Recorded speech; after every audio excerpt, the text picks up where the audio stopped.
Le livre fantôme de Spinoza, étudié, admiré et caché pendant des millénaires, introduction saisissante.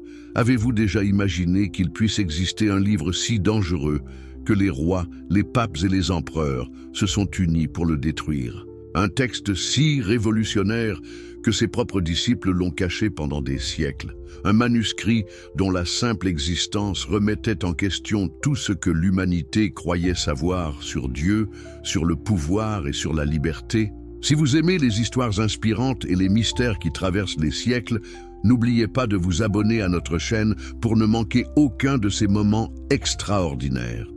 Et dites-nous en commentaire de quel pays vous nous regardez et à quelle heure vous découvrez cette histoire. Si vous êtes sur votre téléphone portable, un petit coup de pouce en partageant cette vidéo nous aiderait énormément à faire découvrir cette histoire fascinante à plus de personnes. Mais revenons à notre mystère. Que se passerait-il si je vous disais qu'au cœur d'Amsterdam, au XVIIe siècle, un homme a écrit quelque chose de si puissant que 3 siècles plus tard, nous cherchons encore ce texte perdu? Que se passerait-il si cette œuvre fantôme avait secrètement inspiré les Lumières, la Révolution française et même nos démocraties modernes? Aujourd'hui, nous plongeons dans l'une des plus grandes énigmes de la philosophie occidentale. Nous allons découvrir l'histoire de Baruch Spinoza et de son légendaire manuscrit perdu, ce livre fantôme qui continue de hanter les couloirs du savoir et de faire trembler ceux qui préfèrent que certaines vérités restent cachées. Le hérétique d'Amsterdam, Amsterdam, Idli 532. Dans le quartier juif de cette ville cosmopolite, naît un enfant qui changera à jamais la façon dont l'humanité pense Dieu, la nature et la liberté. Mais qui aurait pu imaginer que ce petit Baruch, dont le nom signifie « béni » en hébreu, deviendrait l'homme le plus maudit de son époque? Baruch Spinoza grandit dans une famille de marchands portugais, des juifs séfarades qui avaient fui l'Inquisition pour trouver refuge dans la tolérance relative des Provinces-Unies. Son père, Michael, était un homme respecté de la communauté, un négociant prospère qui rêvait probablement de voir son fils reprendre l'entreprise familiale. Mais le destin en avait décidé autrement. Dès son plus jeune âge, Baruch montre une curiosité insatiable pour les questions fondamentales. Pourquoi existons-nous?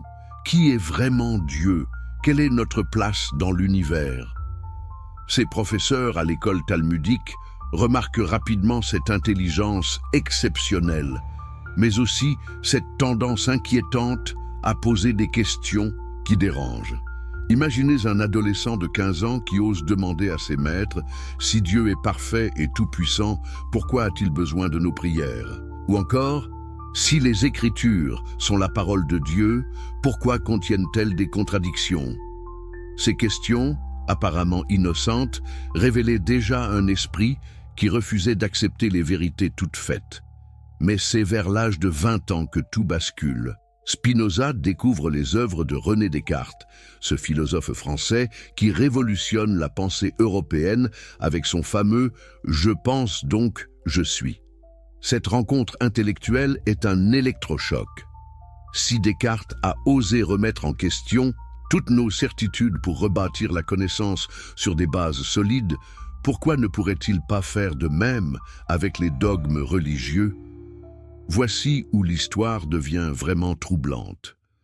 Les biographes de Spinoza rapportent qu'à cette époque, le jeune homme commence à tenir des discours de plus en plus audacieux dans les cafés d'Amsterdam. Il parle de l'âme comme d'une simple fonction du corps, remet en question l'immortalité et, le plus scandaleux de tout, suggère que les miracles décrits dans la Bible pourraient avoir des explications naturelles. Pouvez-vous imaginer l'effet de telles paroles dans une communauté qui a survécu aux persécutions en préservant jalousement sa foi? Les anciens de la synagogue commencent à s'inquiéter. On convoque Baruch, on lui demande de modérer ses propos, de penser à l'honneur de sa famille. Mais comment arrêter un esprit qui a goûté à la liberté de penser? Les témoignages de l'époque nous rapportent des détails fascinants sur cette période cruciale. Spinoza ne se contente pas de critiquer, il développe déjà sa propre vision du monde.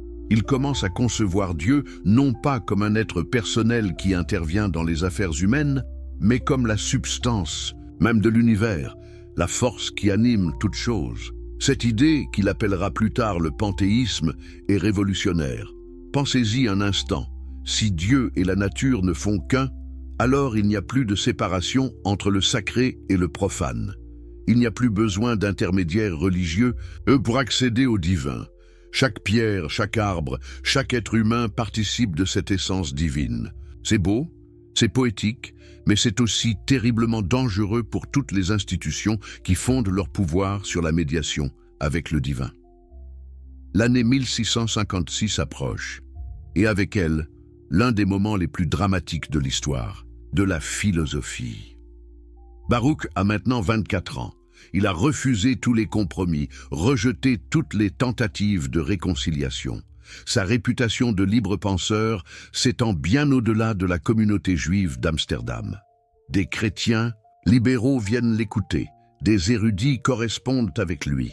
Il devient une figure, et c'est précisément ce qui va causer sa perte. Le 27 juillet 1656, la synagogue d'Amsterdam prononce contre Baruch Spinoza l'une des excommunications les plus sévères de l'histoire. Écoutez ces mots terrifiants. Qu'il soit maudit le jour et maudit la nuit, maudit quand il se couche et maudit quand il se lève, maudit quand il sort et maudit quand il rentre. Les rabbins ne se contentent pas de l'exclure de la communauté. Ils appellent littéralement la malédiction divine sur sa tête. Mais voici le détail le plus troublant de cette excommunication. Contrairement à la plupart des cas similaires, aucune condition n'est posée pour une éventuelle réconciliation. Généralement, l'excommunié peut racheter sa faute, présenter des excuses publiques, promettre de changer de conduite. Pour Spinoza, rien. L'exclusion est définitive et absolue. Pourquoi une telle sévérité? Les historiens ont longtemps débattu de cette question. Certains pensent que les autorités de la synagogue avaient eu vent de projets d'écriture encore plus audacieux que tout ce que Spinoza avait dit jusqu'alors. D'autres suggèrent que la communauté juive, déjà fragile dans l'Europe chrétienne, ne pouvait se permettre d'héberger quelqu'un d'aussi controversé. Mais il y a une troisième hypothèse, plus troublante encore. Et si les rabbins avaient découvert l'existence d'un manuscrit secret, un texte dans lequel Spinoza développait ses idées les plus révolutionnaires? Et si ce fameux livre fantôme existait déjà, du moins sous forme de brouillon dès 1656, cette théorie expliquerait l'acharnement de l'excommunication. On ne maudit pas ainsi un homme pour quelques propos de café. On le fait quand on sait qu'il détient quelque chose de vraiment dangereux, quelque chose qui pourrait ébranler les fondements même de la société. Quoi qu'il en soit, Baruch Spinoza sort ce jour-là de la synagogue pour ne plus jamais y remettre les pieds. Il change même son prénom hébraïque contre sa version latine, Benedictus, comme pour marquer symboliquement cette rupture définitive. Mais attention, ce jour tragique n'est pas la fin de son histoire. C'est le véritable commencement de sa légende. Imaginez la solitude de cet homme de 24 ans qui perd d'un coup sa famille, sa communauté, ses repères. Ses propres sœurs n'ont plus le droit de lui adresser la parole. Les commerçants juifs d'Amsterdam doivent cesser tout rapport d'affaires avec lui. Il devient littéralement un paria. Mais Spinoza fait quelque chose d'extraordinaire. Au lieu de s'effondrer, il transforme cette malédiction en liberté. Libéré des contraintes sociales et religieuses, il peut enfin penser sans limite. C'est à partir de cette période qu'il développe vraiment sa philosophie révolutionnaire et, selon certains indices, qu'il commence à rédiger ce fameux manuscrit qui nous occupe aujourd'hui. Spinoza quitte Amsterdam et s'installe d'abord à Rindsburg, puis à Voorburg, enfin à La Haye. Il adopte un mode de vie d'une simplicité monastique. Pour survivre, il apprend le métier de polisseur de lentilles optiques. Ce choix professionnel n'est pas anodin. Qui mieux qu'un fabricant de lentilles peut comprendre l'importance de voir clair? Ses journées suivent un rythme immuable. Le matin, il polit ses verres avec une précision d'orfèvre. L'après-midi et le soir, il lit, réfléchit et écrit. Sa correspondance de cette époque révèle un homme d'une sérénité troublante, comme s'il avait trouvé dans l'exil la paix intérieure qui lui avait toujours échappé. Mais ne vous y trompez pas. Cette tranquillité apparente cache une activité intellectuelle intense. Spinoza correspond avec les plus grands esprits de son temps. Leibniz, le génial mathématicien allemand, lui écrit régulièrement. Henry Oldenburg, secrétaire de la Royal Society de Londres, sollicite ses avis sur les dernières découvertes scientifiques. Le physicien Christian Huygens le consulte sur des questions d'optique. Ce qui frappe dans ces échanges, c'est la prudence extraordinaire avec laquelle Spinoza manie ses idées les plus révolutionnaires. Dans ses lettres, il développe des théories audacieuses sur la nature de Dieu, la liberté humaine et l'organisation, un politique idéal, mais il le fait toujours avec des précautions, des formules ambiguës, comme s'il craignait que ses écrits tombent entre de mauvaises mains. Cette prudence s'explique aisément. Spinoza vit à une époque où les idées peuvent tuer. Quelques années plus tôt, Galileo Galilei a été condamné par l'Inquisition pour avoir soutenu que la Terre tourne autour du Soleil. En France, des libres penseurs finissent régulièrement sur le bûcher. Même dans les tolérantes provinces unies, certaines idées restent dangereuses à exprimer. C'est dans ce contexte que naît probablement le projet du livre fantôme. Les spécialistes de Spinoza ont identifié dans sa correspondance plusieurs allusions à un grand œuvre qu'il prépare. Un texte qui synthétiserait toute sa pensée et révélerait enfin ses idées les plus audacieuses. Il en parle toujours, avec des précautions infinies, comme s'il s'agissait d'un secret d'État. Le manuscrit modique contenait exactement ce manuscrit mystérieux qui hante la mémoire collective depuis plus de 3 siècles. Pour le comprendre, il faut d'abord mesurer à quel point les idées de Spinoza étaient révolutionnaires et pourquoi elles terrifiaient tant les autorités de son époque. Commençons par sa conception de Dieu, qui constitue le cœur de sa philosophie et probablement l'élément le plus scandaleux de son œuvre secrète. Spinoza développe ce qu'il appelle le panthéisme, l'idée que Dieu et la nature ne sont qu'une seule et même réalité. Cette formule, Deus sive natura, en latin, peut sembler innocente à nos oreilles modernes, mais elle était littéralement explosive au XVIIe siècle. Réfléchissez un instant aux implications de cette théorie. Si Dieu et la nature ne font qu'un, alors Dieu n'est pas un être séparé du monde qui interviendrait de l'extérieur dans les affaires humaines.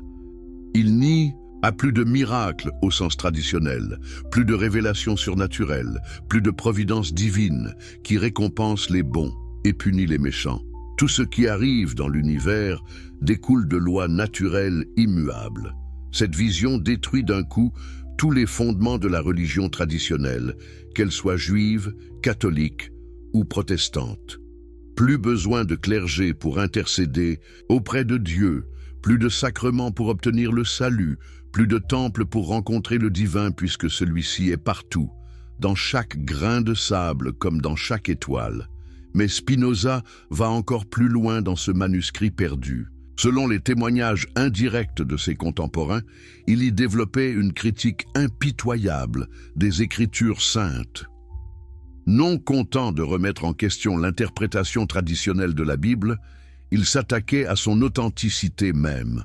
Il analysait les textes bibliques avec les méthodes de la critique historique naissante et en concluait que la plupart avaient été écrits bien après les événements qu'il prétendait décrire. Imaginez le scandale. Spinoza suggérait que Moïse n'avait pas écrit la Torah, que les évangiles n'étaient pas l'œuvre des apôtres, que toute la construction religieuse occidentale reposait sur des bases historiquement fragiles. Il ne niait pas l'existence d'un noyau de vérité spirituelle dans ces textes, mais il les considérait comme des œuvres humaines, marquées par leur époque et leurs circonstances de rédaction. Cette approche scientifique de la religion constituait une révolution intellectuelle majeure. Pour la première fois dans l'histoire occidentale, quelqu'un appliquait aux textes sacrés les mêmes méthodes d'analyse critique qu'aux œuvres profanes. Cette démarche, qui nous semble aujourd'hui naturelle, était alors perçue comme un sacrilège absolu. Mais le manuscrit secret de Spinoza ne s'arrêtait pas à la religion. Il contenait également une théorie politique révolutionnaire qui anticipait de plusieurs siècles les idéaux démocratiques modernes. Spinoza y développait l'idée d'une séparation totale entre l'Église et l'État, concept qui ne s'imposerait réellement qu'avec les révolutions américaines et françaises. Sa vision de l'État idéal était d'un modernisme saisissant. Il prônait la liberté absolue de pensée et d'expression, considérant que l'État n'avait aucun droit de contrôler les opinions privées de ses citoyens. Il défendait l'égalité fondamentale de tous les êtres humains, indépendamment de leur naissance, de leur fortune ou de leur religion. Il esquissait même les contours d'un système démocratique où le pouvoir émanerait du peuple. Ces idées étaient littéralement impensables dans l'Europe du XVIIe siècle, où le pouvoir royal s'exerçait encore de droit divin et où l'intolérance religieuse était la norme. Un texte développant de telles théories représentait une menace existentielle pour l'ordre établi. Il pouvait inspirer des révolutions, renverser des dynasties, ébranler les fondements mêmes de la société. C'est pourquoi la simple rumeur de l'existence d'un tel manuscrit suffisait à mobiliser toutes les forces de l'ordre. Les autorités religieuses de toute confession s'unissaient dans leur haine de Spinoza. Les puissances politiques européennes surveillaient étroitement ses moindres faits et gestes. Même dans les Provinces-Unies, pourtant réputées pour leur tolérance, certains réclamaient son bannissement. L'aspect le plus troublant de cette affaire, c'est que Spinoza lui-même semblait parfaitement conscient du danger que représentait son œuvre. Dans ses lettres à ses amis les plus proches, il évoque à plusieurs reprises ses craintes d'être persécuté, voire assassiné, si ses idées les plus radicales venaient à être connues du grand public. Cette peur n'était pas paranoïa.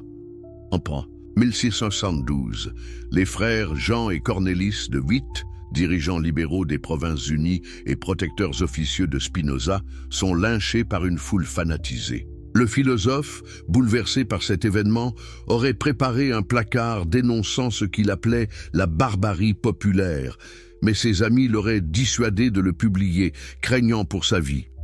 C'est dans ce climat de tension extrême que Spinoza prend la décision fatidique de ne pas publier son grand œuvre de son vivant.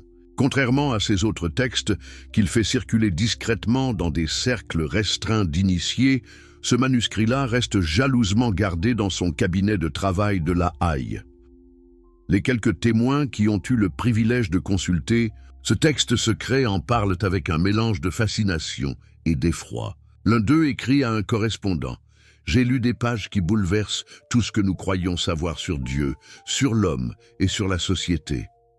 Si ce livre voyait le jour, il causerait un tremblement de terre dans toute l'Europe chrétienne. » Un autre témoin plus prudent se contente d'évoquer des spéculations si hardies qu'elles feraient frémir les plus audacieux libres penseurs. Il ajoute « Notre ami hollandais a poussé si loin l'usage de la raison qu'il en arrive à des conclusions que personne avant lui n'avait osé formuler. » Ces témoignages fragmentaires alimentent aujourd'hui encore les spéculations sur le contenu exact du manuscrit perdu. Certains spécialistes pensent qu'il s'agissait d'une version considérablement élargie et approfondie de son traité théologico-politique. Publié anonymement en 1670 et déjà considéré comme scandaleusement révolutionnaire. D'autres avancent l'hypothèse plus audacieuse d'un texte complètement inédit, peut-être une synthèse définitive de toute sa philosophie sous la forme d'un système unifié embrassant la métaphysique, l'éthique, la politique et même les sciences naturelles. Ce livre aurait été son testament intellectuel, l'exposé complet et sans concession de sa vision du monde. Une troisième théorie, particulièrement intrigante, suggère que le manuscrit secret contenait des développements autobiographiques. Spinoza y aurait raconté son parcours intellectuel, expliqué les raisons profondes de sa rupture avec le judaïsme, décrit ses relations avec les grands esprits de son temps. Ce témoignage de première main sur l'une des périodes les plus créatives de l'histoire de la pensée aurait une valeur inestimable. quelle que soit la nature exacte de ce texte mystérieux, une chose est certaine. Spinoza y avait consigné ses idées les plus révolutionnaires, celles qu'il n'osait exprimer publiquement de son vivant. Il savait que ces pages contenaient le pouvoir de changer le monde, mais aussi de lui coûter la vie. La chasse au trésor, Philosophical Histoire, prend un tour dramatique en février 1677, quand Baruch Spinoza s'éteint à La Haye à l'âge de 44 ans seulement. Sa mort, probablement causée par une maladie pulmonaire aggravée par l'inhalation quotidienne de poussière de verre, prive l'humanité de l'un de ses plus grands penseurs. Mais elle ouvre aussi l'un des mystères les plus fascinants de l'histoire intellectuelle, que devient le fameux manuscrit secret dans les heures qui suivent la mort du philosophe. C'est ici que commence une chasse au trésor qui dure depuis plus de 3 siècles et qui mobilise encore aujourd'hui les plus grands spécialistes du monde entier. Les témoignages de l'époque nous permettent de reconstituer partiellement les événements. Quelques heures après le décès de Spinoza, ses amis les plus proches se retrouvent dans sa modeste demeure de La Haye pour procéder à l'inventaire de ses biens. Ils savent tous que le philosophe possédait des écrits d'une importance capitale qu'il fallait absolument protéger. Parmi ces hommes fidèles figurent Georg Hermann Schuler, médecin et mathématicien allemand, Johannes Buchmeister, médecin hollandais passionné de philosophie, et surtout Johannes Riewerts, l'éditeur courageux qui avait accepté de publier anonymement les œuvres présentables de Spinoza. Ces hommes forment une sorte de société secrète dédiée à la préservation de l'héritage intellectuel de leur maître. L'inventaire révèle l'existence de plusieurs manuscrits inédits, dont le fameux texte qui nous intéresse. Mais voici où l'histoire devient vraiment mystérieuse. Alors que certains de ces écrits seront publiés dès 1677 dans les Opera Postuma, le manuscrit le plus révolutionnaire disparaît purement et simplement. Que s'est-il passé exactement ? Plusieurs hypothèses s'affrontent. La première suggère que les disciples de Spinoza, effrayés par le caractère explosif du texte, ont décidé de le cacher en attendant des temps plus favorables à sa publication. Cette théorie expliquerait pourquoi ils ont soigneusement préservé les autres écrits tout en faisant disparaître celui-là. La deuxième hypothèse, plus sombre, évoque une intervention extérieure. Les autorités politiques ou religieuses auraient eu vent de l'existence du manuscrit et l'auraient fait saisir avant même que les disciples puissent le mettre en sécurité.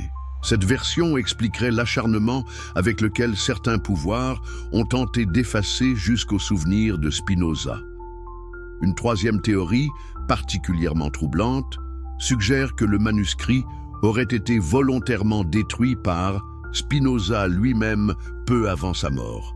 Conscient du danger qu'il représentait, le philosophe aurait préféré emporter ses secrets dans la tombe plutôt que de risquer de déclencher des persécutions contre ses amis.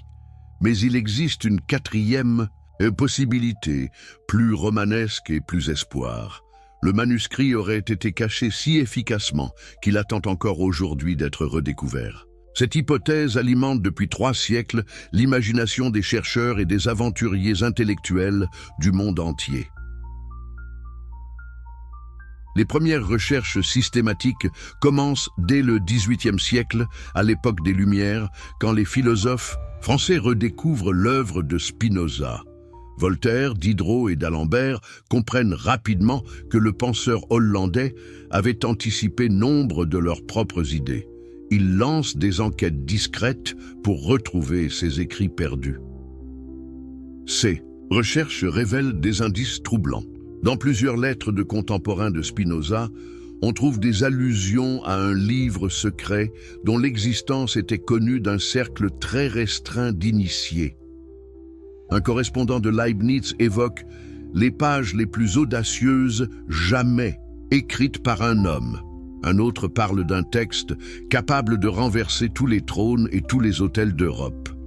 Plus intrigant encore, les chercheurs découvrent dans les marges de certains exemplaires des œuvres publiées de Spinoza, des annotations qui semblent renvoyer à des développements contenus dans un autre texte. Ces notes marginales rédigés de la main même du philosophe, constituent autant de pièces à conviction dans l'enquête sur le manuscrit perdu. Le XIXe siècle voit naître une véritable spinozologie scientifique. Des érudits allemands, hollandais et français se lancent dans des recherches systématiques dans les bibliothèques, les archives et les collections privées d'Europe. Ils espèrent retrouver soit le manuscrit original, soit des copies réalisées par les disciples du philosophe. Ces investigations permettent de reconstituer partiellement le réseau de protection qui s'était formé autour de l'héritage de Spinoza. Les chercheurs identifient plusieurs familles hollandaises et allemandes qui, de génération en génération, auraient transmis des documents secrets liés au philosophe. Certaines de ces familles, contactées discrètement, confirment l'existence de papiers anciens sans vouloir en révéler la nature exacte.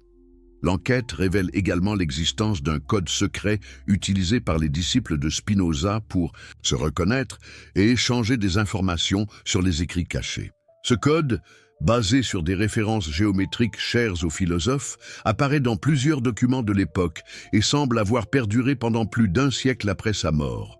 Au XXe siècle, les recherches prennent une dimension internationale. Des universités du monde entier financent des missions pour explorer les fonds d'archives les plus reculés d'Europe. La Bibliothèque nationale de France, la British Library, la Bibliothèque Vatican et de nombreuses institutions allemandes et hollandaises sont passées au peigne fin. Ces efforts considérables permettent de nombreuses découvertes fascinantes, même si elles ne livrent pas le manuscrit tant recherché. On exhume des lettres inédites de Spinoza, on retrouve des témoignages de contemporains, on reconstitue des pans entiers de sa biographie intellectuelle. Chaque découverte affine notre compréhension de l'homme et de son époque, mais le mystère du livre secret reste entier.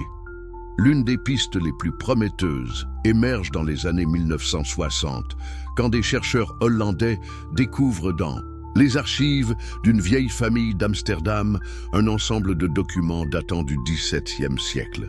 Parmi ces papiers figure un inventaire détaillé des biens de Johannes Rieverts, l'éditeur de Spinoza, dressé après sa mort en 1687. Cet inventaire mentionne explicitement un manuscrit de B.S. non destiné à la publication, conservé sous clé. Cette mention constitue la preuve la plus directe que nous possédions de l'existence réelle du livre secret. Elle confirme que le texte existait bien 10 ans après la mort de Spinoza et qu'il était considéré comme suffisamment important et dangereux pour être gardé sous clé.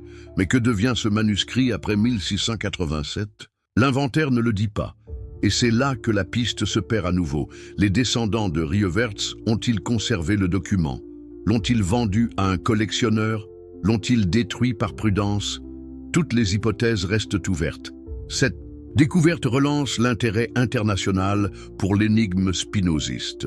De nouvelles équipes de chercheurs se forment, de nouveaux financements sont débloqués, on explore de nouvelles pistes, les bibliothèques de couvents, les collections privées de grandes familles européennes, les dépôts d'archives oubliés dans les greniers de vieilles institutions. L'avènement de l'informatique révolutionne les méthodes de recherche. Les spécialistes constituent des bases de données gigantesques recensant tous les documents du XVIIe siècle susceptibles de contenir des références aux manuscrits perdus. Ils utilisent des logiciels de reconnaissance de caractères pour analyser des milliers de textes anciens à la recherche d'indices. Cette approche technologique porte ses fruits. En 1995, un ordinateur de l'université de Leyde identifie dans un texte latin du XVIIIe siècle une citation qui semble provenir d'un ouvrage inconnu de Spinoza. L'analyse stylistique confirme que cette phrase correspond bien à la manière d'écrire du philosophe, mais elle ne figure dans aucune de ses œuvres connues. Cette découverte relance toutes les spéculations. Si des fragments du manuscrit perdu ont survécu sous forme de citations dans d'autres textes, peut-être est-il possible de reconstituer partiellement son contenu. Des équipes internationales se lancent dans cette tâche titanesque, analysant systématiquement tous les écrits du XVIIIe et du XIXe siècle susceptibles de contenir de tels emprunts cachés. Mais la recherche la plus spectaculaire a lieu en 2003, quand une équipe germano-hollandaise annonce avoir identifié dans les archives de la bibliothèque Herzog August de Wolfenbüttel un ensemble de feuillets manuscrits qui pourraient provenir du livre secret de Spinoza. Ces documents, conservés dans un carton étiqueté Philosophica Varia, n'avaient jamais fait l'objet d'un examen approfondi. Au XXe siècle, les recherches prennent une dimension internationale. Des universités du monde entier financent des missions pour explorer les fonds d'archives les plus reculés d'Europe. La Bibliothèque nationale de France, la British Library, la Bibliothèque Vaticane et de nombreuses institutions allemandes et hollandaises sont passées au peigne fin. Ces efforts considérables permettent de nombreuses découvertes fascinantes, même si elles ne livrent pas le manuscrit tant recherché. On exhume des lettres inédites de Spinoza, on retrouve des témoignages de contemporains, on reconstitue des pans entiers de sa biographie intellectuelle. Chaque découverte affine notre compréhension de l'homme et de son époque, mais le mystère du livre secret reste entier. L'une des pistes les plus prometteuses émerge dans les années 1960, quand des chercheurs hollandais découvrent dans les archives d'une vieille famille d'Amsterdam un ensemble de documents datant du XVIIe siècle. Parmi ces papiers figure un inventaire détaillé des biens de Johannes Rieverts, l'éditeur de Spinoza, dressé après sa mort en 1687. Cet inventaire mentionne explicitement un manuscrit de B.S. non destiné à la publication, conservé sous clé. Cette mention constitue la preuve la plus directe que nous possédions de l'existence réelle du livre secret. Elle confirme que le texte existait bien 10 ans après la mort de Spinoza et qu'il était considéré comme suffisamment important et dangereux pour être gardé sous clé. Mais que devient ce manuscrit après 1687 ? L'inventaire ne le dit pas et c'est là que la piste se perd à nouveau. Les descendants de Rieverts ont-ils conservé le document? L'ont-ils vendu à un collectionneur? L'ont-ils détruit par prudence? Toutes les hypothèses restent ouvertes. Cette découverte relance l'intérêt international pour l'énigme spinoziste. De nouvelles équipes de chercheurs se forment, de nouveaux financements sont débloqués. On explore de nouvelles pistes.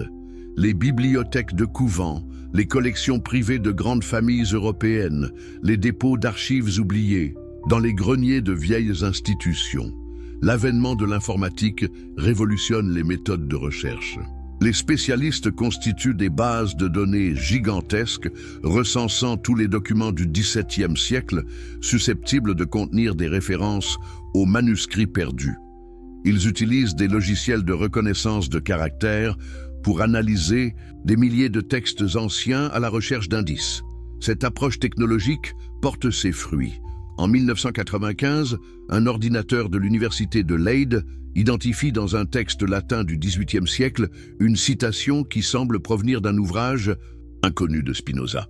L'analyse stylistique confirme que cette phrase correspond bien à la manière d'écrire du philosophe, mais elle ne figure dans aucune de ses œuvres connues. Cette découverte relance toutes les spéculations. Si des fragments du manuscrit perdu ont survécu sous forme de citations dans d'autres textes, peut-être est-il possible de reconstituer partiellement son contenu. Des équipes internationales se lancent dans cette tâche titanesque, analysant systématiquement tous les écrits du XVIIIe et du XIXe siècle, susceptibles de contenir de tels emprunts cachés. Mais la recherche la plus spectaculaire a lieu en 2003, quand une équipe germano-hollandaise annonce avoir identifié dans les archives de la bibliothèque Herzog August de Wolfenbüttel un ensemble de feuillets manuscrits qui pourraient provenir du livre secret de Spinoza. Ces documents, conservés dans un carton étiqueté Philosophica Varia, n'avaient jamais fait l'objet d'un examen approfondi. L'analyse paléographique révèle que ces feuillets ont bien été rédigés au XVIIe siècle par quelqu'un maîtrisant parfaitement le latin philosophique de l'époque. Le style correspond remarquablement à celui de Spinoza et le contenu développe des thèses que le philosophe n'avait jamais exposées publiquement de son vivant. Mais voici où l'affaire devient vraiment passionnante. Ces feuillets ne constituent que quelques pages éparses de ce qui semble avoir été un ouvrage beaucoup plus volumineux. On y trouve des développements sur la nature divine qui dépassent en audace tout ce que Spinoza avait écrit dans ses œuvres connues, des réflexions sur l'organisation politique idéale d'une modernité saisissante et surtout des passages autobiographiques d'une intensité émotionnelle rare chez ce philosophe réputé pour sa sérénité. Dans l'un de ces fragments, l'auteur écrit « Ils m'ont maudit au nom de Dieu ». Mais comment peut-on maudire quelqu'un au nom de ce qui est, en lui et en toute chose, leur malédiction n'atteint que leur propre ignorance. Ces lignes, si elles sont authentiques, constitueraient le témoignage le plus direct que nous possédions sur les sentiments intimes de Spinoza après son excommunication. Un autre passage, particulièrement troublant, évoque les dangers qui, menaçant quiconque ose dire la vérité sur la nature de Dieu et sur les fondements du pouvoir politique. L'auteur y décrit ses propres craintes d'être persécuté et sa décision de cacher ses idées les plus révolutionnaires jusqu'à ce que les hommes soient prêts à les entendre. L'émotion est palpable dans la communauté scientifique internationale. Si ces documents sont authentiques, ils constituent la découverte la plus importante de l'histoire de la philosophie depuis des siècles. Des experts du monde entier convergent vers Wolfenbüttel pour examiner les précieux feuillets. Mais l'authentification s'avère plus complexe que prévu. L'analyse au carbone 14 confirme que le papier date bien du XVIIe siècle, mais cette technique ne permet pas de déterminer avec certitude l'époque exacte de la rédaction. L'examen de l'encre révèle une composition compatible avec les encres utilisées dans les Provinces-Unies vers 1670, mais là encore, la marge d'erreur reste importante. Plus troublante encore, l'analyse graphologique soulève des questions. Si l'écriture présente des similitudes frappantes avec celle de Spinoza, elle révèle aussi quelques différences subtiles qui pourraient indiquer soit une évolution naturelle de sa graphie avec l'âge, soit l'intervention d'un faussaire particulièrement habile.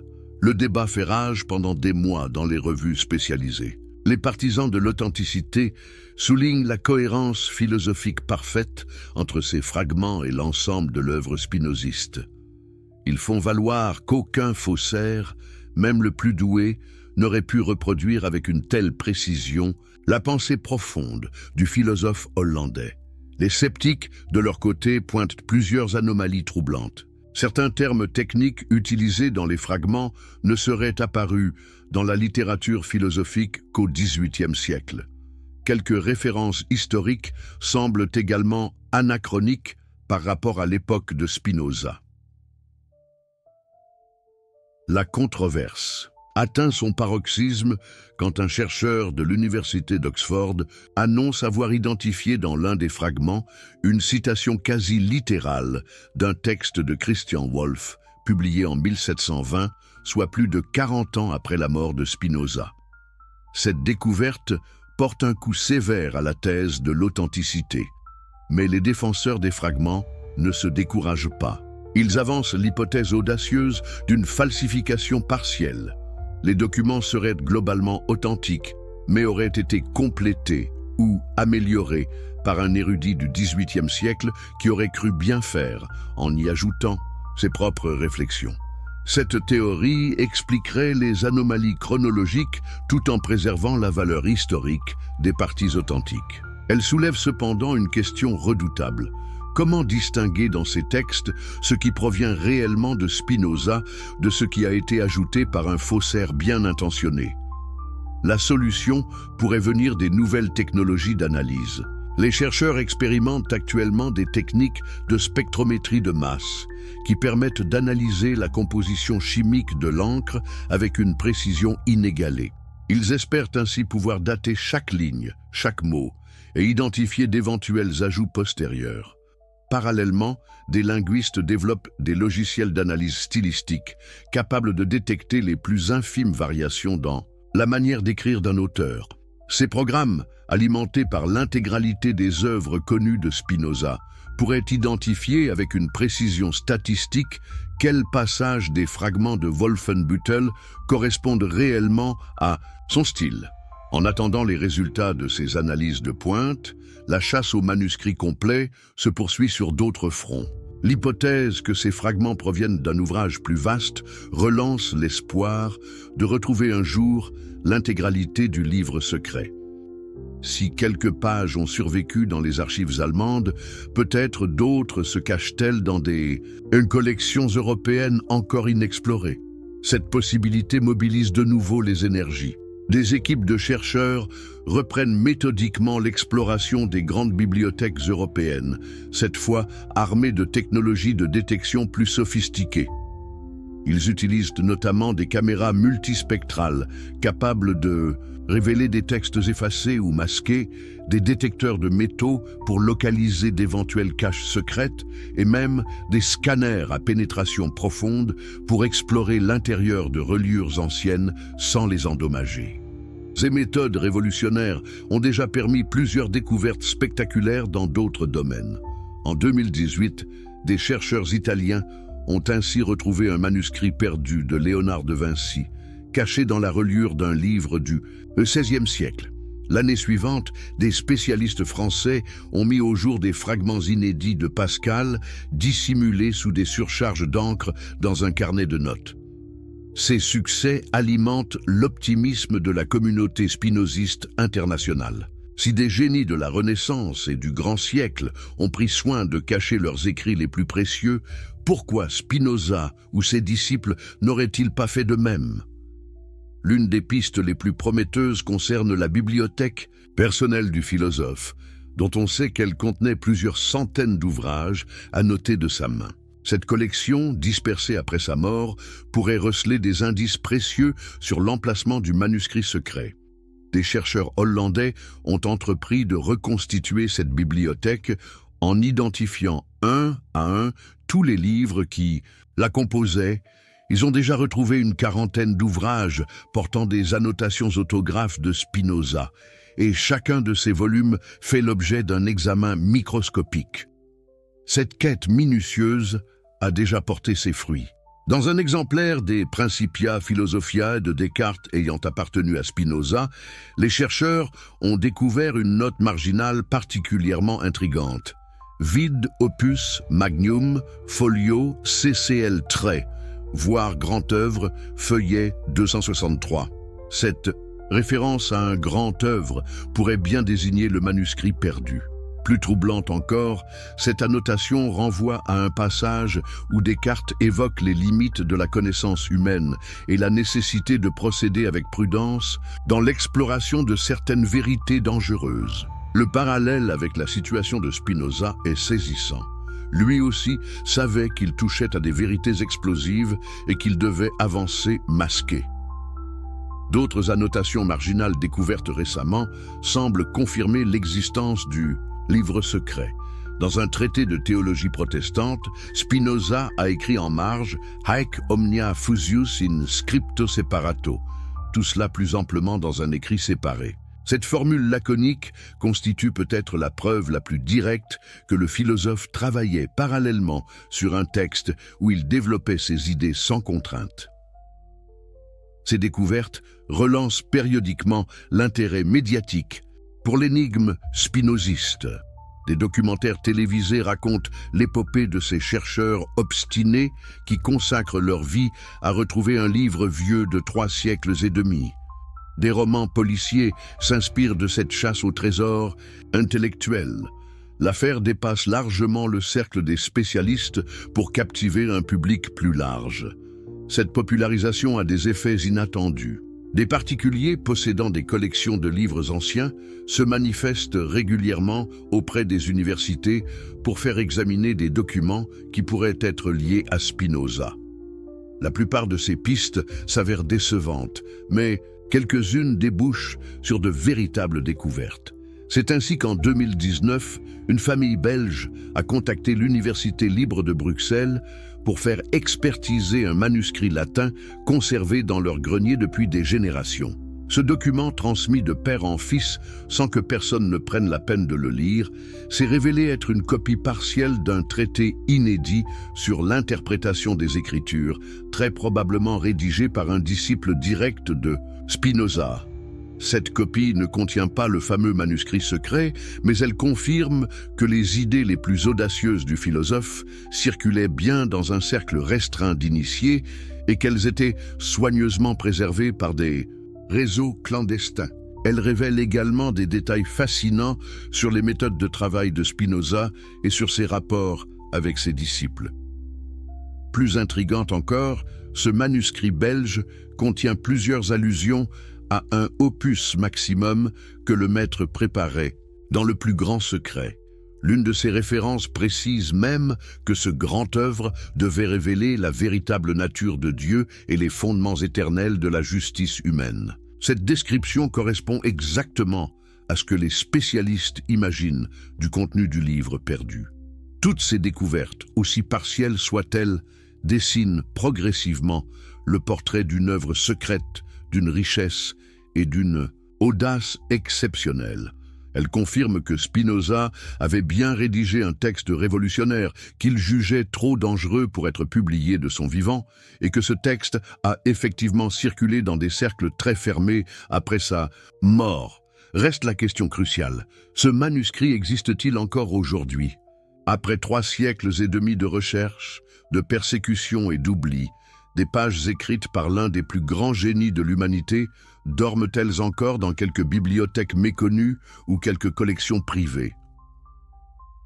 La réponse pourrait bien être positive. L'histoire nous enseigne que les textes les plus précieux ont souvent survécu dans les conditions les plus improbables. Des œuvres que l'on croyait définitivement perdues réapparaissent régulièrement, parfois dans les endroits les plus inattendus.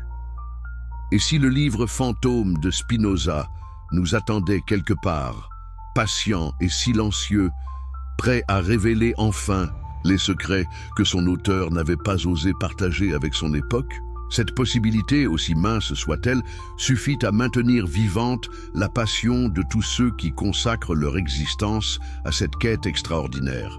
Car au-delà de la découverte elle-même, c'est toute notre compréhension de l'histoire, de la pensée occidentale qui pourrait être bouleversée.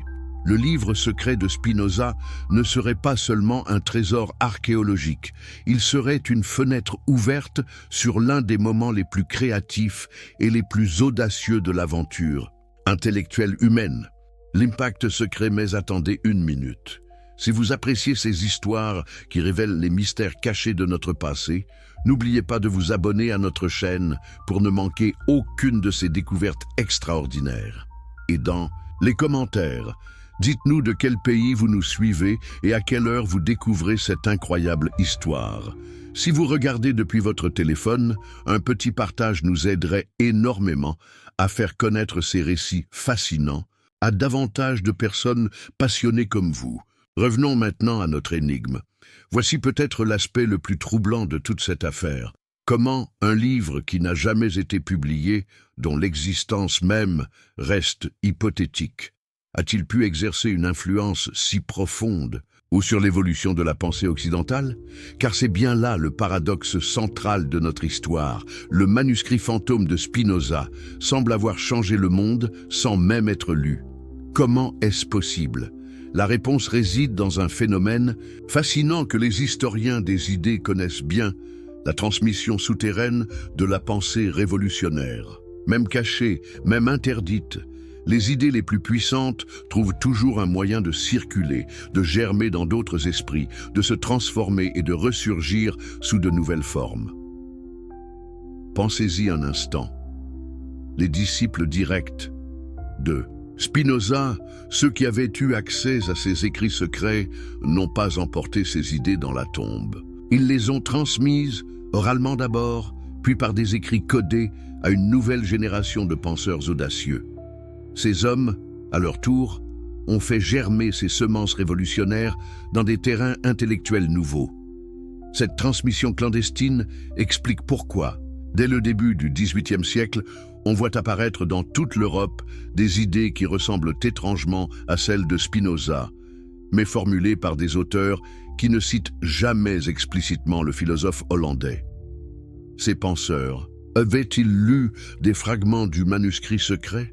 Avaient-ils simplement entendu parler de ces théories par des intermédiaires? Ou bien ces idées étaient-elles si logiques, si nécessaires, qu'elles devaient inévitablement émerger dans plusieurs esprits à la fois?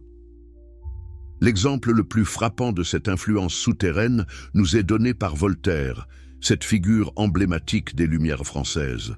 Officiellement, Voltaire ne s'est jamais réclamé de Spinoza. Il a même parfois critiqué publiquement certaines de ses positions, probablement pour se protéger de l'accusation d'athéisme qui pesait sur quiconque se montrait trop favorable au philosophe hollandais. Mais que découvre-t-on quand on analyse de près les écrits privés de Voltaire? Des similitudes troublantes avec les idées les plus audacieuses de Spinoza. Dans ses lettres confidentielles, Voltaire développe une conception de Dieu qui ressemble étrangement au panthéisme spinoziste. Il évoque l'être nécessaire, qui se confond avec l'ordre naturel de l'univers, critique violemment les religions révélées et prône une tolérance religieuse absolue. Plus troublant encore, Voltaire possédait dans sa bibliothèque personnelle plusieurs ouvrages rarissimes sur Spinoza, dont certains contenaient des extraits de textes non publiés. L'un de ces volumes, conservé aujourd'hui à la Bibliothèque nationale de France, porte des annotations marginales de la main de Voltaire qui suggèrent qu'il avait accès à des sources d'informations exceptionnelles sur la pensée secrète du philosophe hollandais. Dans l'une de ces annotations, particulièrement révélatrice, Voltaire écrit « Cet homme a vu plus loin que nous tous, mais il était trop tôt pour que le monde puisse entendre de telles vérités. » Cette remarque laisse supposer que Voltaire connaissait des aspects de la philosophie spinoziste qui n'avaient jamais été rendus publics. L'influence secrète de Spinoza se manifeste encore plus clairement chez Denis Diderot, le maître d'œuvre de la grande encyclopédie française. Diderot ne cache pas son admiration pour le philosophe hollandais, mais il va bien au-delà de ses œuvres publiées. Dans ses écrits les plus audacieux comme Le Rêve de d'Alembert ou Jacques le Fataliste, Diderot développe des idées sur le déterminisme universel et l'unité de la nature qui semblent directement inspirées du manuscrit perdu. Comment Diderot avait-il accès à ces idées? Les recherches récentes ont révélé qu'il entretenait une correspondance suivie avec des érudits hollandais et allemands qui se réclamaient de l'héritage spinoziste. Certaines de ces lettres, découvertes dans les archives de l'Académie des sciences de Saint-Pétersbourg, contiennent des allusions explicites à des textes secrets du maître hollandais.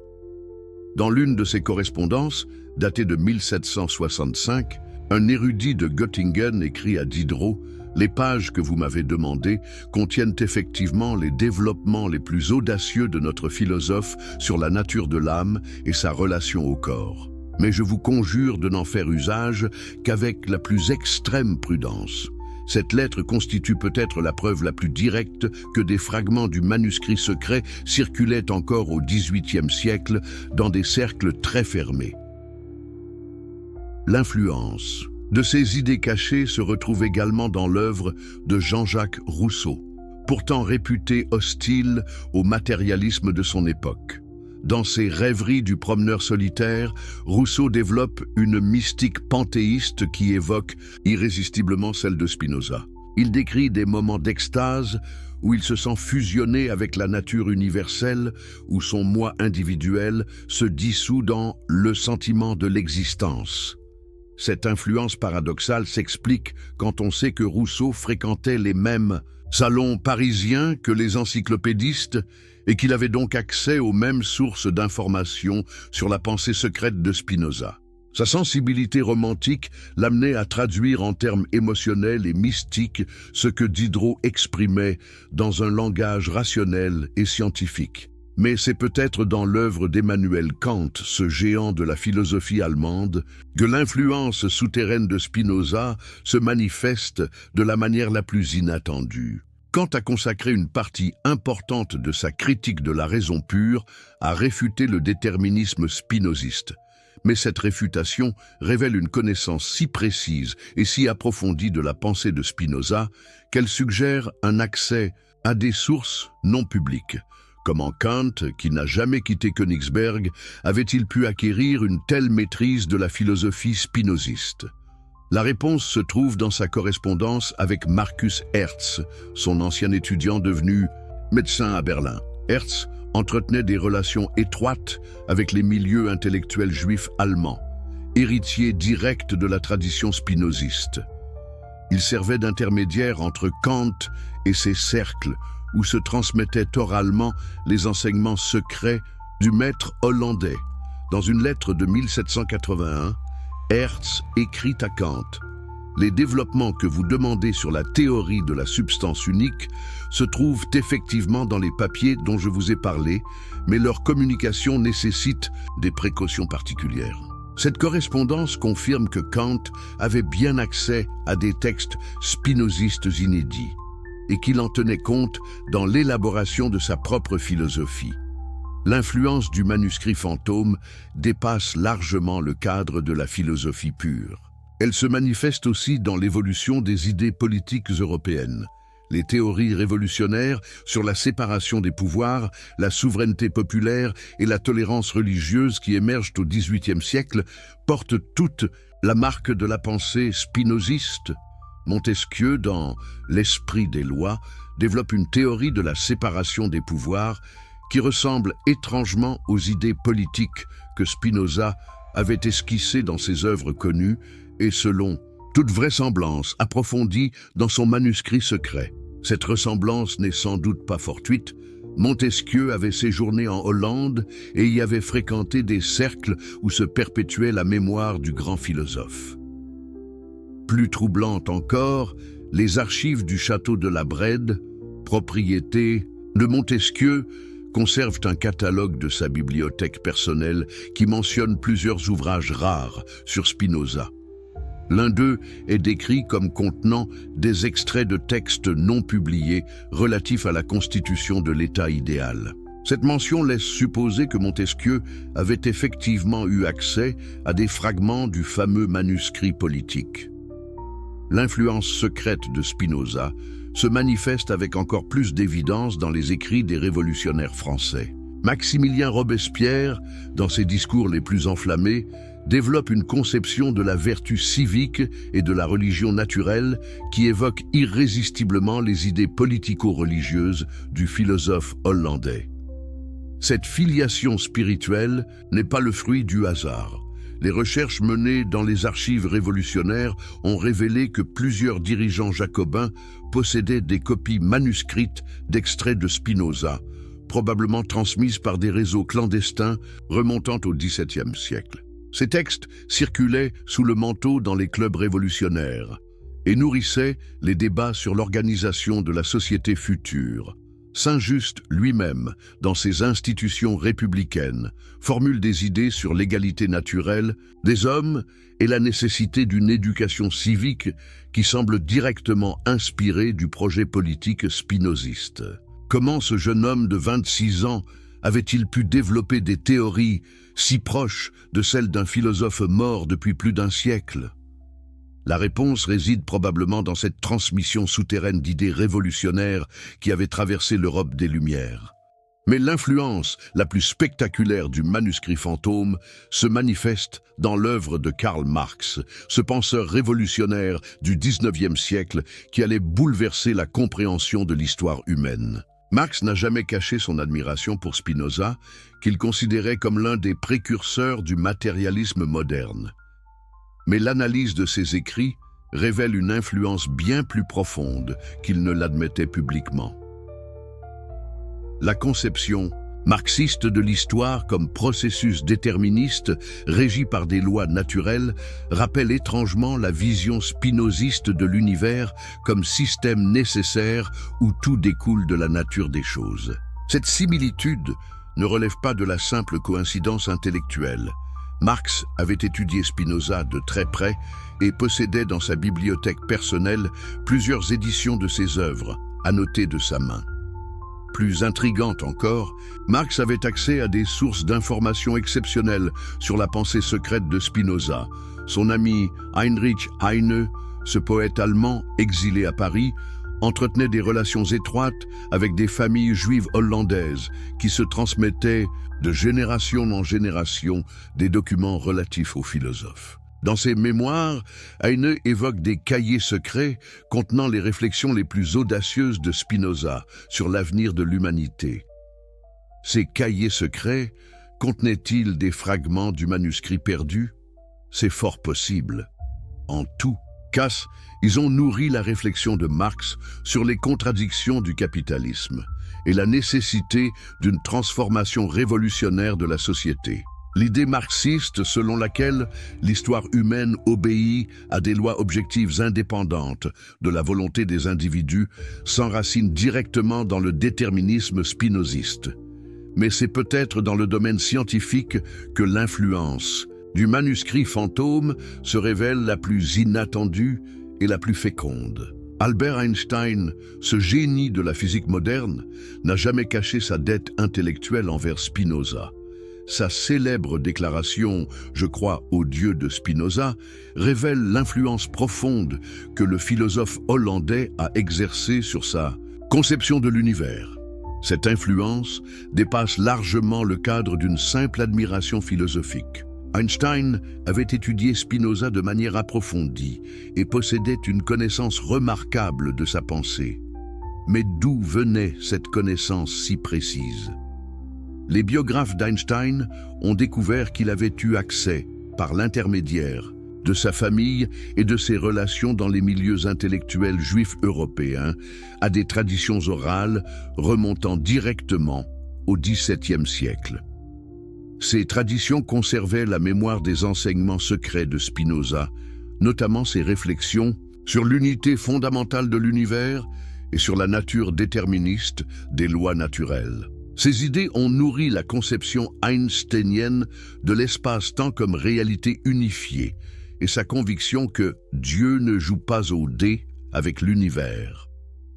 L'influence de Spinoza sur Einstein se manifeste également dans sa vision de la science comme dévoilement de l'harmonie cachée du cosmos. Cette conception, qui transparaît dans tous les grands travaux d'Einstein, de la relativité restreinte à la recherche d'une théorie unifiée des champs, s'enracine directement dans le panthéisme spinoziste.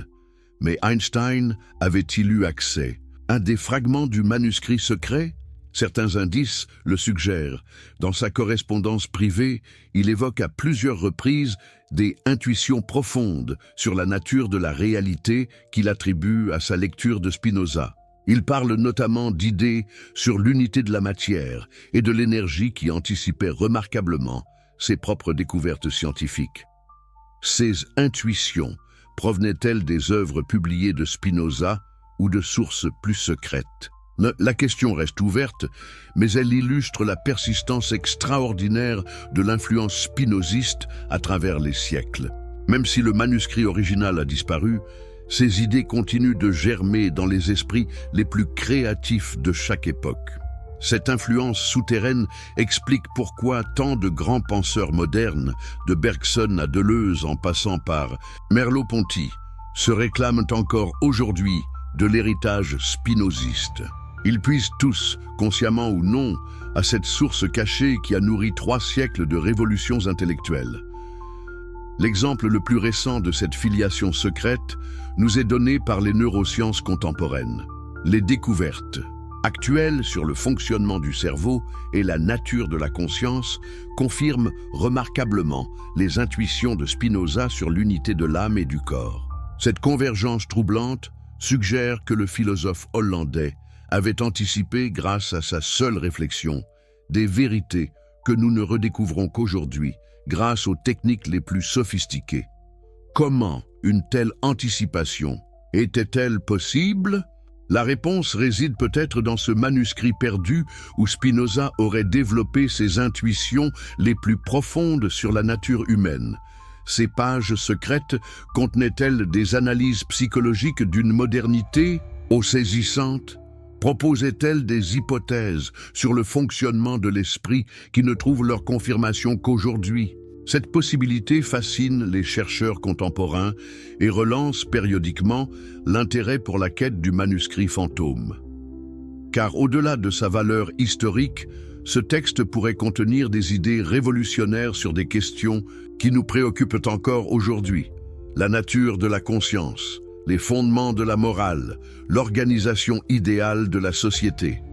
Le mystère continue-nous. Voici arrivé au XXIe siècle et l'énigme du livre fantôme de Spinoza demeure entière.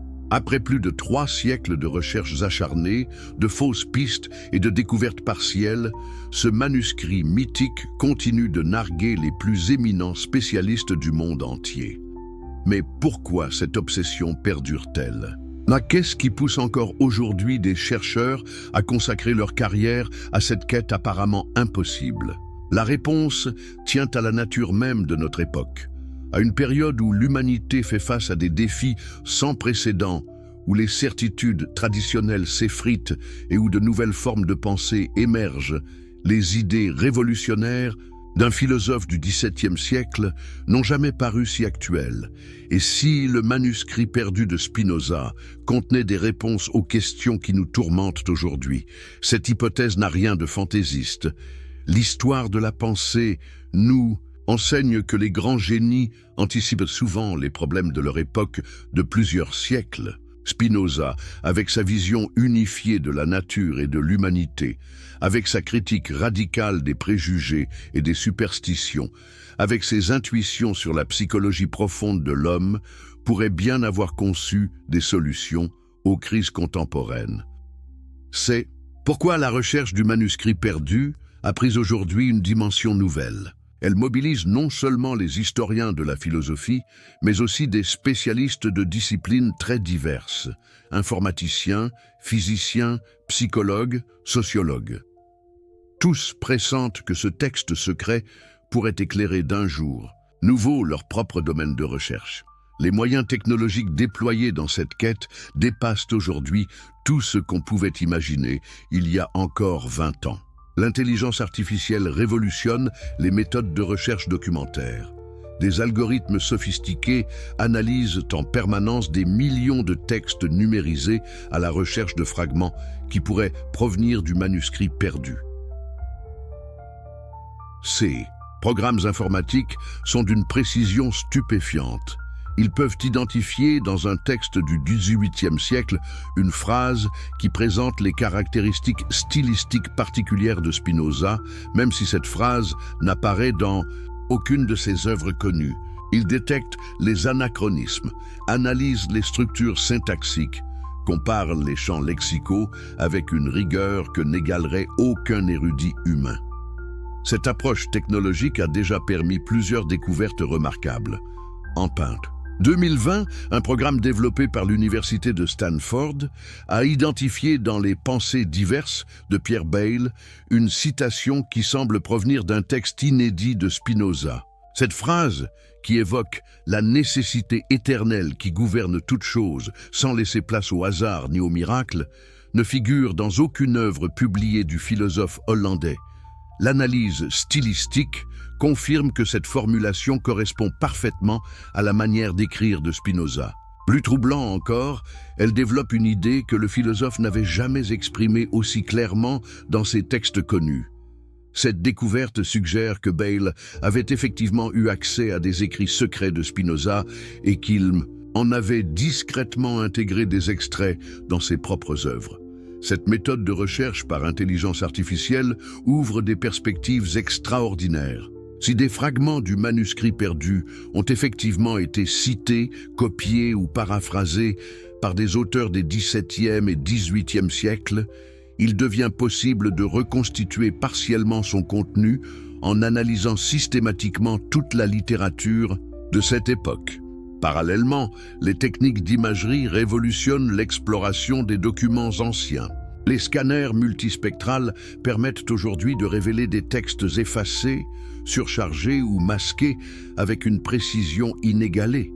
Ces appareils peuvent détecter les traces d'encre les plus ténues, analyser la composition chimique des pigments, reconstituer des écritures que l'œil nu ne peut plus percevoir. Ces technologies ont déjà permis des découvertes spectaculaires dans d'autres domaines. En 2019, des chercheurs américains ont ainsi reconstitué intégralement un traité médical grec du IIe siècle, qui avait été gratté et recouvert par un texte religieux au Moyen Âge. L'année suivante, des spécialistes italiens ont révélé des dessins cachés de Léonard de Vinci sous des couches de peinture dans plusieurs de ses carnets. Ces succès alimentent l'espoir de la communauté spinoziste internationale. Si de telles prouesses techniques sont possibles, pourquoi ne parviendrait-on pas à retrouver les traces du manuscrit secret dans quelques palimpsestes oubliés ou quelques reliures anciennes? Cette possibilité justifie les budgets considérables que consacrent aujourd'hui plusieurs universités à l'équipement de laboratoires spécialisés dans l'analyse des documents historiques. L'une des pistes les plus prometteuses concerne l'exploration systématique des bibliothèques monastiques européennes. Ces institutions conservent souvent des collections de manuscrits qui n'ont jamais fait l'objet d'un catalogage exhaustif. Des textes de première importance dorment peut-être dans ces fonds mal connus, mélangés à des documents d'apparence plus banals. Cette hypothèse n'a rien d'extravagant. L'histoire nous enseigne que les œuvres les plus révolutionnaires trouvaient souvent refuge dans des lieux inattendus. Des moines érudits n'hésitaient pas à préserver des textes qu'ils jugeaient intellectuellement précieux, même s'ils en désapprouvaient le contenu. Le manuscrit de Spinoza aurait très bien pu suivre cette voie de sauvegarde discrète.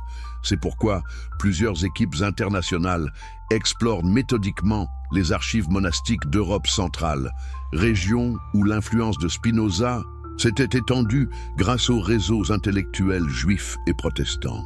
Ces recherches, longues et minutieuses, exigent une patience d'archéologue et une érudition encyclopédique. Les premiers résultats de ces explorations sont encourageants. En 2021, une équipe franco-allemande a découvert dans la bibliothèque de l'abbaye de Melk, en Autriche, un ensemble de documents du XVIIe siècle contenant plusieurs références explicites à Spinoza. Ces textes, rédigés en latin par un moine érudit, évoquent des doctrines secrètes du philosophe hollandais qui dépassaient en audace tout ce qu'il avait publié.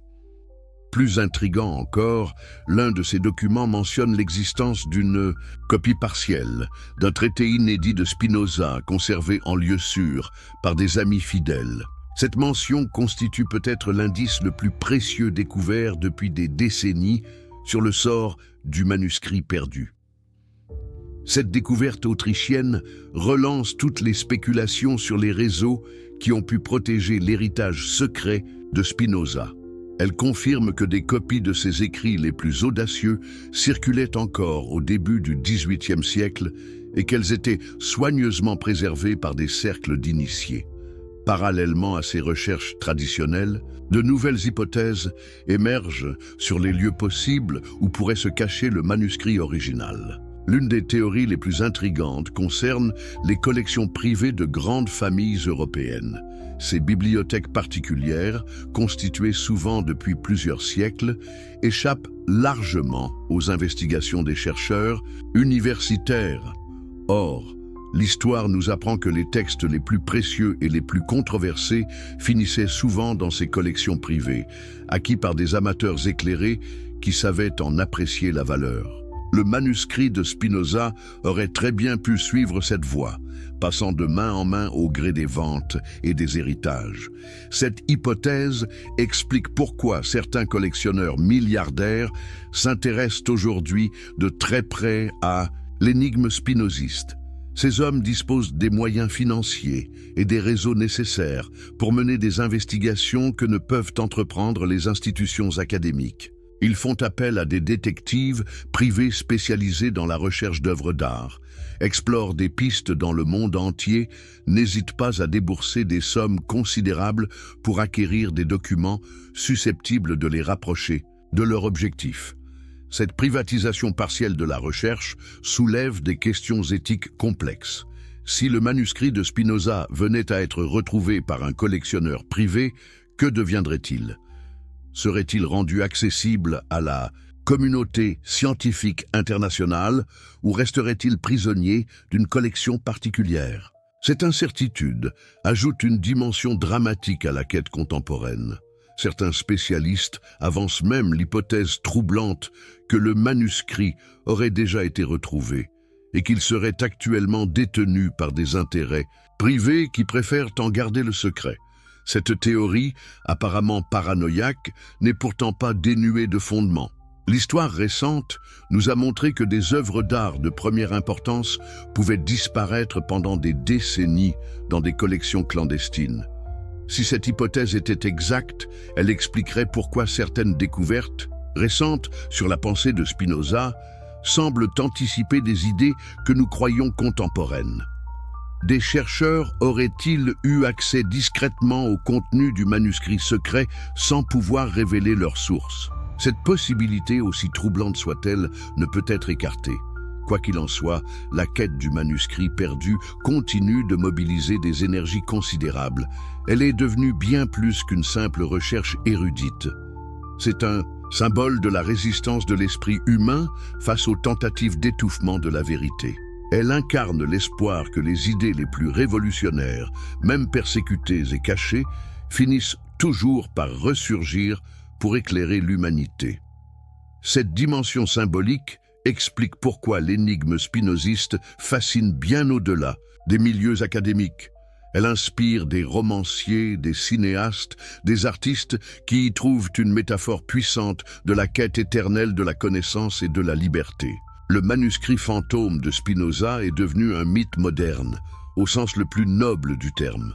Mais ce mythe repose sur une réalité historique incontestable.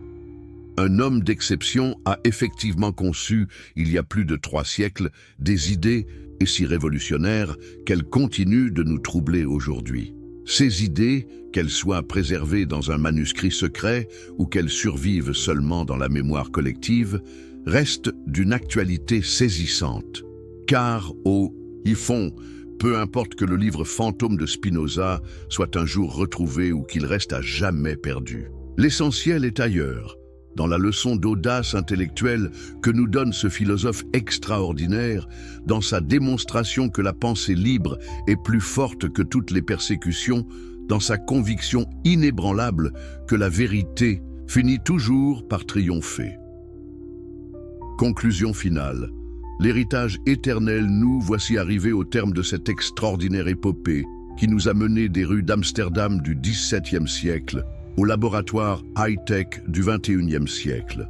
Une histoire qui transcende les époques et nous confronte aux questions les plus fondamentales de l'existence humaine. Que vaut une idée? Quelle est la force d'une vérité? Comment les pensées les plus audacieuses traversent-elles les siècles pour continuer de nous inspirer? Le livre fantôme de Spinoza nous enseigne une leçon profonde sur la nature même de la connaissance humaine. Voici un texte qui n'existe peut-être plus, dont nous ne connaissons le contenu que par bribes et par indices, et qui pourtant continue d'exercer une influence considérable sur notre conception du monde. N'est-ce pas là la preuve la plus éclatante que les idées vraiment révolutionnaires possèdent une force qui dépasse leur support matériel? Pensez-y un instant. Qu'est-ce qui fait la grandeur éternelle de Spinoza? Est-ce le papier sur lequel il a écrit ses pensées? Est-ce l'encre avec laquelle il a tracé ses lettres? Bien sûr que non. Sa grandeur réside dans la puissance libératrice de ses idées,